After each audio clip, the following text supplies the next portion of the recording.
Hello, everyone. I'm Griff Jenkins along with Lisa Booth, Tomi Lahren, and Charlie Hurd, and welcome to the Big Saturday Show.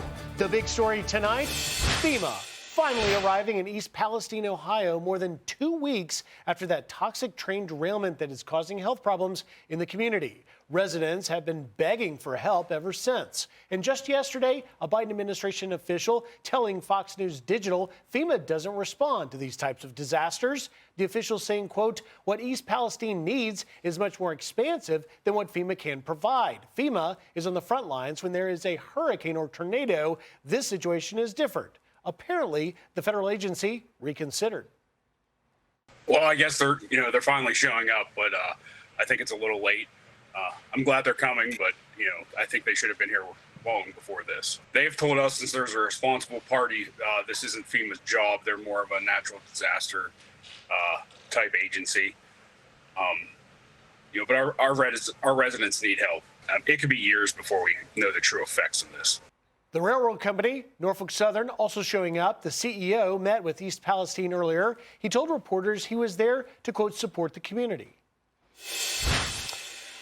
All right, so let's start this off. And Charlie, I spoke earlier today with one of the residents. I mean, we really have a situation here where these residents are told the water's safe, but yet they can see for themselves the film in standing water. Here is a montage of what some of the residents have been saying. Take a listen. Our town looked like a war zone for 5 days. And then we were told, you're good to go home. We're sick of this. We didn't ask for this. And, if everybody's tired of listening to everybody around here, say how we don't feel safely, then you come here and live for a week and tell us how you feel. There's still several areas of standing water with slick, iridescent chemicals on them, thousands of feet of oil-covered rocks against the tracks. This hasn't been cleaned up properly, putting profit over safety. What do you make of that, Charlie? Yeah, it's really amazing to think about this. I don't know what part of Federal Emergency Management Agency this does not apply here, or the Environmental Protection Agency doesn't apply here. But I guess, it's not FEMA's role until it becomes a political headache, and then it does become FEMA's role. But the thing that really is amazing to me is you have a catastrophe like this, an obvious environmental disaster.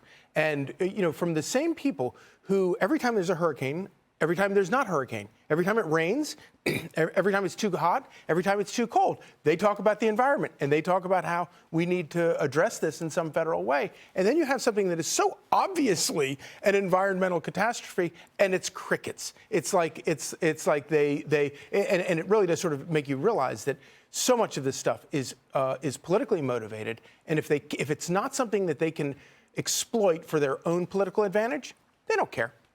Tomi, the congressman from that area, Bill Johnson, weighed in a little bit about FEMA's lack of response. Here's what Congressman Bill Johnson had to say about it. FEMA originally said no because Ohio did not qualify.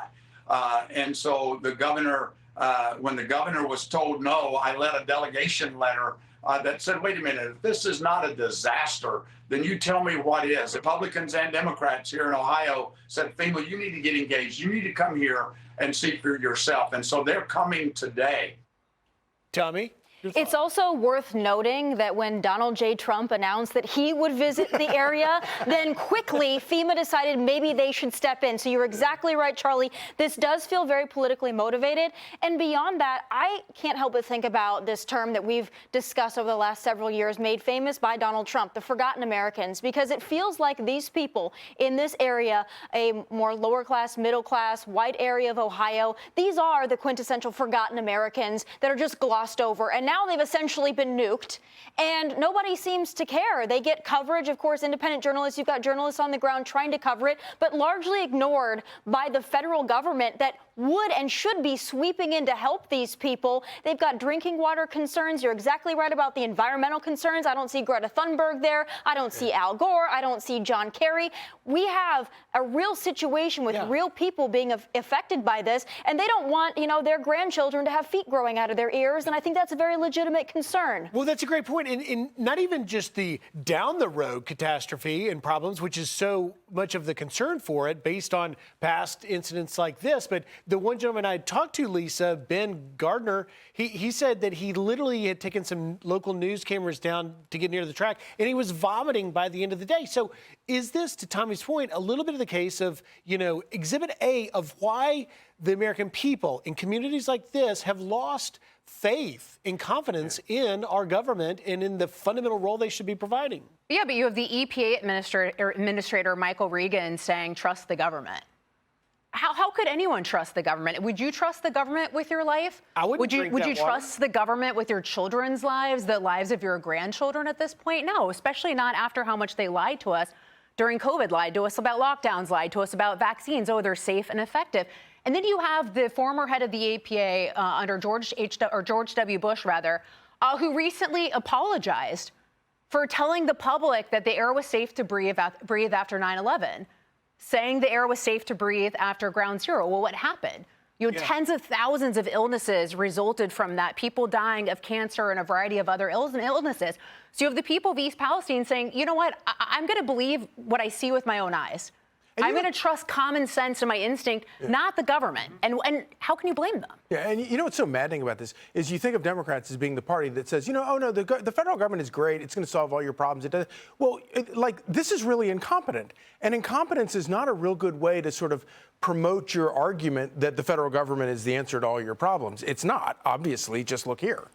And, Tommy, listen, I remember being in Hurricane Katrina's first hurricane I covered. After that, I was like, I'm not sure I want to do another one of those. Really bad. But obviously, during the Bush administration, there was a lot of criticism for FEMA. And there's been a whole lot of incidences in between. But you would think eventually they would learn. When you can see on every cable news channel humans, Americans suffering somewhere, that's your cue to get on the ground. To heck with the red tape. Well, speaking of Katrina, do you remember the grief that President Bush got because he wasn't immediately there for Katrina? He got a lot of comments that he was a racist. He didn't care about black people. I think Kanye West is the one that uttered that one. And he made an explanation for it, saying, hey, listen, there's a disaster going on. If I go there, then me having Secret Service, that's going to take away from the situation. This is not the same kind of situation. Joe Biden should be there. Pete Buttigieg should be there. They should be reporting on this. But furthermore, there are a lot of average Americans out there that are watching what's happening on our own soil in Ohio to these forgotten Americans, and they're looking at the billions and billions of dollars we're sending over to Ukraine and watching Republicans and Democrats every day shed a tear for Ukraine, saying we should send more money, and they're thinking, but Ohio is our backyard and we have nothing we can do for these people. It's outrageous. You raised Mayor Pete. He took 10 days to respond to this. Lisa, I want you to take a listen to what Mayor Pete had to say about these disasters. While this horrible situation has gotten a particularly high amount of attention, there are roughly 1,000 cases a year of a train derailing. Your response? He's like, I'm so bad at my job, this happens all the time. But to Tommy's point, I asked this on a number the other day. Would the left care, would the media care more if this happened in Ukraine, as opposed to a county that went for Trump by over 71% and is 98% white? I mean, this is a time where you have Pete Buttigieg talking about the fact that there's too many white construction workers. You have Kamala Harris after Hurricane Ian talking about how equity needed to be considered in the way that the financial aid was doled out, right? So these are just the wrong people. These are the people that this administration doesn't care about, the forgotten men and women, to your point earlier.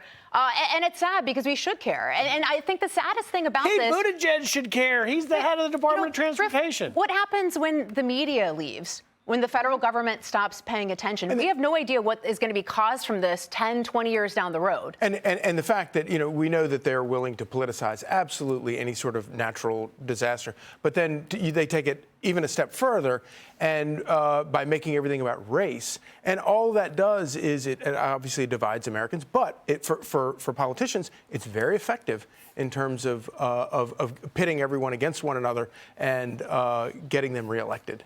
Well, and it seems there was a moment there where the administration wanted to just let the railroad take the hit here. And obviously it was caused by the railroad, but yet that's not the railroad isn't the firemen to come to put the fire out while the house is burning down. Yeah, it's kind of interesting because usually you think of Republicans as being the big in defense of big companies and stuff. All the fire that Norfolk Southern and others are getting right now is coming from Republicans who are horrified by what's happened in these creeks and wells and ditches. I think you're going to see bipartisan investigations into this response. Yeah. This was not. As there should, right? I mean, out of a scale of 1 to 10, it seems like this one was like a 1 at best. But hey, Sean Hannity here. Hey, click here to subscribe to Fox News YouTube page and catch our hottest interviews and most compelling analysis. You will not get it anywhere else.